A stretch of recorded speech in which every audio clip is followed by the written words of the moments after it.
அனைவருக்கும் வணக்கம். இது சங்கிலியன் செய்திகள். செய்திகள் வாசிப்பவர் செய்தியாளர் எஸ். கலாதேவன். இன்றைய இலங்கையின் பிரதான செய்திகளில் முதலில் தலைப்புச் செய்திகள்.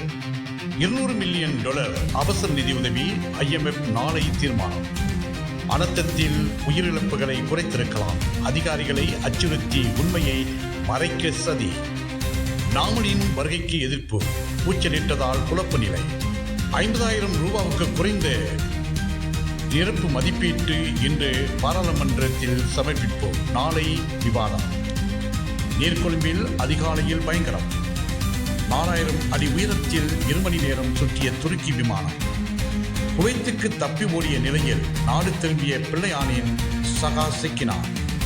இயற்கை அனர்த்தத்தால் 13,000க்கும் மேற்பட்ட வீடுகள் முற்றாக அழிவு. சங்கிலியன் பார்வையாளர்களுக்கு வணக்கம். எமது இந்த சேனலிற்கு முதல் முறையாக வருபவர்கள் சேனலை சப்ஸ்கிரைப் செய்து உங்கள் பெயர் ஆதரவை வழங்குமாறு கேட்டுக்கொள்கின்றோம். இனி விரிவான செய்திகள். $200 மில்லியன் அவசர நிதியுதவி. IMF நாளை தீர்மானம். இலங்கை அரசாங்கத்தினால் கோரப்பட்டுள்ள $200 மில்லியன் அவசர நிதி உதவி சர்வதேச நாணய நிதியத்தின் IMF செயற்குழு நாளை வெள்ளிக்கிழமை மீளாய்வு செய்ய உள்ளது.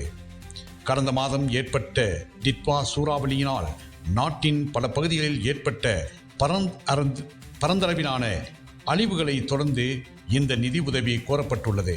இந்த நிதி உதவி துரித நிதி வசதி திட்டத்தின் கீழ் வழங்கப்பட்டுள்ளது. அனர்த்தத்தினால் உயிரிழப்புகளை குறைத்திருக்கலாம். அதிகாரிகளை அச்சுறுத்தி உண்மையை மறைக்க சதி. டிட் சூறாவளியின் போது அனர்த்த நிலைமைகளை சொத்து இழப்புகளை தவிர்க்க முடியாது என்றாலும் உயிரிழப்புகளை குறைத்திருக்கலாம். ஆனால் அரசாங்கம் இந்த விடயத்தில் முன்கூட்டியே அறிவித்தல்கள் தொடர்பில் கவனம் செலுத்தாதது செயற்பட்டுள்ளது என்றும், தற்போது இது தொடர்பில் கேள்விகள் எழுப்பும் போது அது தொடர்பில் கருத்துக்களை கூற முடியாத வகையில் சம்பந்தப்பட்ட நிறுவனங்களின் அதிகாரிகளை அச்சுறுத்தி அவர்களின் வாய்களை மூடி உண்மையை மூடிமறைப்பதற்கு அரசாங்கம் முயற்சித்து வருகிறது என்று ஐக்கிய மக்கள் சக்தி குற்றம் சுமத்தியுள்ளது. நாமலின் வருகைக்கு எதிர்ப்பு. கூச்சலிட்டதால் குழப்ப நிலை.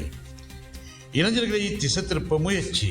சீரற்ற காலநிலை காரணமாக மக்களின் சுகதுக்கங்களை விசாரிப்பதற்கும் அபிவிருத்தி பணிகளை பார்வையிடுவதற்கும் சென்ற பாராளுமன்ற உறுப்பினரும் ஸ்ரீலங்கா பொதுஜன பெரமுன கட்சியின் தேசிய அமைப்பாளருமான நாமல் ராஜபக்ச நேற்று புதன்கிழமை மாத்தளை மாவட்டத்துக்கு விஜயம் செய்த நிலையில் உடுகம பகுதியில் மக்கள் இருவர்களின் வருகைக்கு கூச்சலிட்டு எதிர்ப்பு தெரிவித்தமையால் அமைதியின்மை ஏற்பட்டது. 50,000 கோடி ரூபாவுக்கு குறைந்த நிரப்பு மதிப்பீட்டு இன்று பாராளுமன்றத்தில் சமர்ப்பிப்போம். நாளை விவாதம். பிரதமரின் கோரிக்கைக்கு அமைய பாராளுமன்ற நிலையில் கட்டளை 16 பிரகாரம் இன்று வியாழக்கிழமை கூட்டப்பட்டுள்ள பாராளுமன்றம் நாளை 19ஆம் தேதியும் கூடவிருப்பதாக பாராளுமன்ற செயலாளர் நாயகம் குசானி ரோகணத்தீர தெரிவித்தார். சபாநாயகர் ஜகத் விக்ரமரத்ன தலைமையில் நேற்று புதன்கிழமை நடைபெற்ற பாராளுமன்ற அலுவலர்கள் பற்றிய குழு கூட்டத்தில் இது பற்றிய தீர்மானம் எடுக்கப்பட்டது.